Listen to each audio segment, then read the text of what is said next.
Lady supervisor के सभी अभ्यर्थियों के लिए है।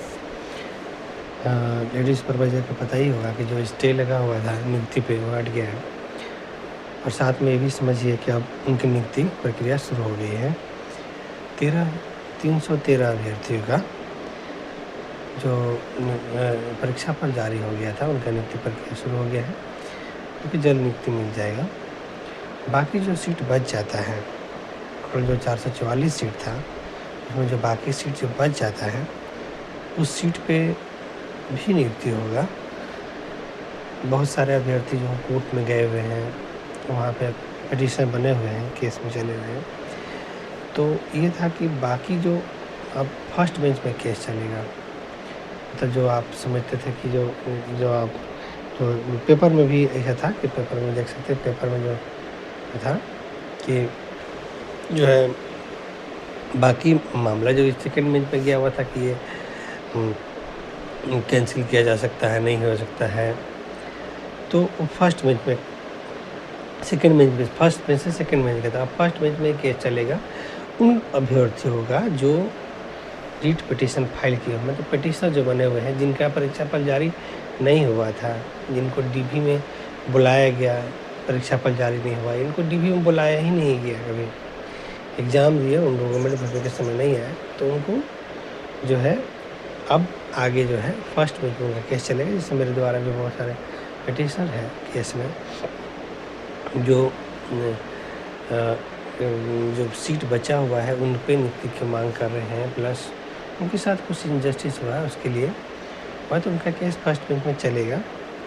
अब यही है कि 313 अभ्यर्थियों का जिनका जारी हो गया है रिजल्ट, उनकी नियुक्ति हो जाएगा। तो यही है।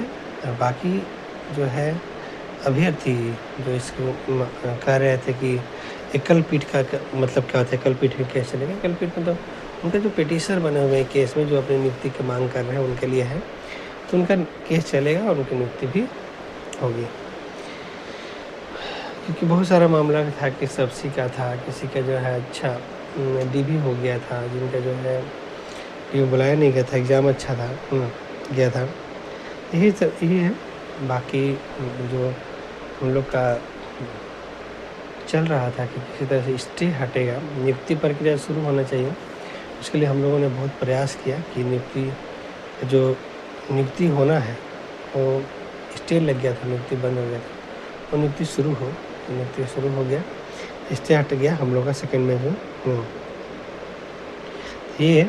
हम लोग जो लॉयर हैं काफ़ी कोशिश किए, ये चीज़ है। बाकी आप लोग ये समझ गए कि जो है यही मामला है। और आपका जो है बहुत सारे लोग पूछ रहे थे हमसे कि एकल पीठ का मतलब आगे एकल पीठ चलेगा, मतलब एकल पीठ का मतलब होता है तो फर्स्ट बेंच में केस चलता है। जनरली आप केस फाइल करते हैं, पिटीशनर बनते हैं, तो फर्स्ट बेंच में केस चलता है। फर्स्ट बेंच में एक जज सुनते हैं, फिर डबल बेंच में जाता है, 2 जज सुनते हैं, जिसको डिवीज़न बेंच भी बोलते हैं, जिसको एलपीए भी बोला जाता है कभी कभी।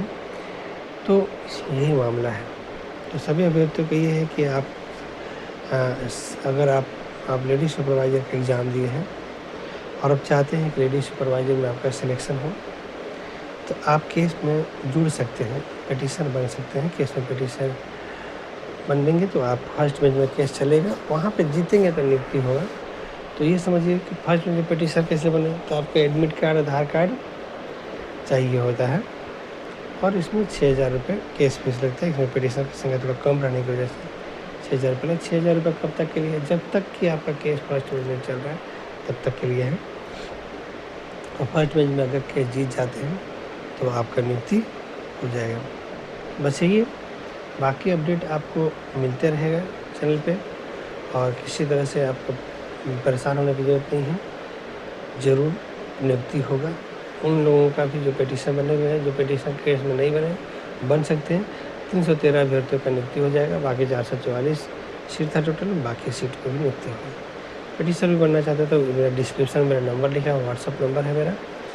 इस नंबर पर मुझे कॉल करके, मुझसे रांची में मिल करके भी केस में पिटीशन बन सकते हैं, या आप जहाँ भी हैं वहीं से अगर आप मुझे, ये व्हाट्सअप नंबर है, व्हाट्सअप में अगर आप मुझे सारा डिटेल भेज देते, एडमिट कार्ड, आधार कार्ड भेज देते, तो बाकी हम आपसे कनेक्ट करके आपको केस पे पिटीशन बना देंगे। बाकी आपको चिंता करने की ज़रूरत नहीं है।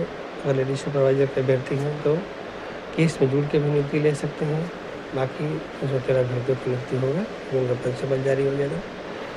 सभी अभ्यर्थी बाकी एग्ज़ाम्स के लिए तैयारी कर सकते हैं या इसमें बनना चाहते हैं तो बन सकते हैं ना। साथ में ये भी बोलना चाहते हैं कि अगर आप सहायक आचार्य के अभ्यर्थी हैं, आप पिटीशनर जरूर बनिए। अगर आप टीजीटी 2016 के अभ्यर्थी हैं, पिटीशनर जरूर बनिए। अगर आप पीजीटी 2023 के अभ्यर्थी, पिटीशनर जरूर बनिए। डिस्क्रिप्शन में मेरा नंबर लिखा हुआ है, आप व्हाट्सएप मुझसे कॉल भी कर सकते हैं या यही नंबर पे अपना एडमिट कार्ड, आधार कार्ड भेज सकते हैं। आप कनेक्ट करके केस में जोड़ देंगे, घर बैठे बैठे, कोई दिक्कत नहीं है। ठीक है, धन्यवाद। बाकी अपडेट आपको लेडीज सुपरवाइजर के इस चैनल पर मिलते रहेगा। धन्यवाद।